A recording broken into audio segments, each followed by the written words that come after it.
Hey guys, what's going on? Garanex here, bringing you another video on 7 Deadly Sins Grand Cross.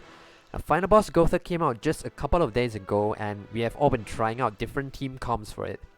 Now, I am currently at top 15.12%. I just got dropped out of top 15%. It's not the most impressive, but I just want to share what I learned from it. So, the team that I am running is this team over here. Blue King, Hauser, Lilia, and Arthur on the sub. So this is also one of the teams that most of the top 10 players are actually running. So some of them are replacing Blue King with Blue Merlin. So my Blue Merlin is not built up at all, so I'm using Blue King. So having both King and Lilia on the team is actually quite beneficial, because Gowther almost does a debuff skill on almost every turn. So having two clans is actually really good to rack up those points. And also because Gowther is a red unit and he's weak to blue units, so he will tend to focus on Hauser a lot. So this is where having two healers come in will try to ensure that Hauser really survives. And also we have Arthur on the sub. So Arthur is there mainly for his unique to increase human allies HP related stats by 15%. So that gives Hauser a lot more HP and also lifesteal. So my CC is at 148,000, just a little bit short of the 150,000 for the hell difficulty. I did spend all my anvils and hammers on all the gears, just not getting good rolls. So I am stuck at 148,000. So if you are at in this kind of situation as well, I did use attack food for the run that I'm going to show you, and you can also use HP food, or you can use a CC food to go first. Now let's get into the footage that I'm going to show you. So the idea behind this team is to use Hauser to deal loads of damage to all three units, because you get extra points for crossing a certain threshold in damage.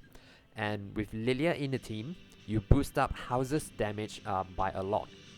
And you have King and Lilia to heal and cleanse. Lilia also helps in removing ult gauge. So all these will help you rack up tons of points. So that's the idea behind this team. So on the first phase, you want to focus your damage on Gowther, and you want to be very careful with Hauser's AoE cards, because Hauser can easily kill the two minions at the side. So if you don't already know, if you kill the minions on the side, it will give Gowther a huge attack and defense boost, and he can basically just kill you with the finger gun. So in the next 1 to 2 turns, you can see that I'm being very careful with my Hauser's card, because I don't want to accidentally nuke down the two minions on the side. So I'm focusing more on the mergers and also King's single target cards. Here I did get King's ult, but I'm just saving it for a point where I can be sure that Gowther will die from it, because that ult is definitely going to kill the minions. So when you see the minions are going to die soon, make sure to use only single target cards on Gowther until a point where you can be sure that you can nuke down Gowther at the same time. If you watch my previous videos, you know that I plan to use a Wineheart, Blue Demon Meliodas, Lilia, and Mamas. I tried that team on hard difficulty, which is actually the easiest difficulty.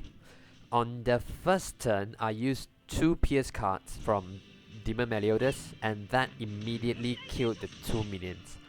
And then Gowther just one-shot my Demon Meliodas with just a finger gun. But I did try that again on the second turn, and I did clear the hard difficulty. And you just have to be very careful with your Pierce cards.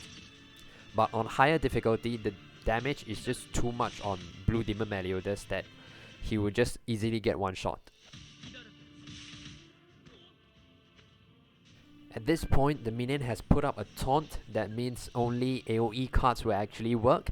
So I was just checking Gowther's health at this point, just to make sure that I can actually one-shot him with King's ult. If you haven't noticed, I changed the layout of my video. I always wanted to record the game in landscape, but I couldn't do it without dropping too many frames.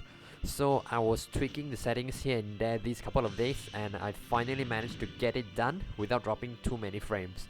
Let me know what you think of the new layout in the comments down below. And now we are moving on to the second phase. So in the second phase, you just go all out with your AoE cards.